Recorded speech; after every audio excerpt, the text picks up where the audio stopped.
डेरिंगा माँ ग्रामदेवी क्रिकेट टूर्णामेंटर शुभ उद्घाटन कले गुणपुर पौर परिषदर उपाध्यक्ष शिवप्रसाद गौड़। रायगढ़ जिला पदमपुर ब्लॉकर डेरिंगा माँ ग्रामदेवी क्रिकेट टूर्णामेंटर शुभ उद्घाटन हो जाएगी। आज रविवार सका 10टा समय एठारे क्रिकेट स्थानीय क्रिकेट पड़िया शुभ उद्घाटन होता।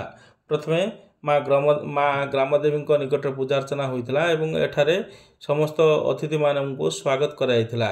यही समय स्थानीय सरपंच मागुणी शबर खली जेना सहदेव तोइका अनेक मान्यगण्य व्यक्ति उपस्थित रही और समस्त अतिथि माने क्रिकेट प्रेमी मानू उत्साहित करथिले एवं क्रिकेट प्लेयर सहित हाथ मिलाई एठारे कार्यक्रम नड़िया भांगी शुभ उद्घाटन कराइथिला। एही समय गुणपुर पौर परिषदर उपाध्यक्ष शिवप्रसाद गौड़ समस्त को उत्साहित करथिले एवं क्रिकेट प्रेमी को उत्साहित करने सह प्लेयर मान सहित हाथ मिसई खेलर शुभ उद्घाटन कराइथिला।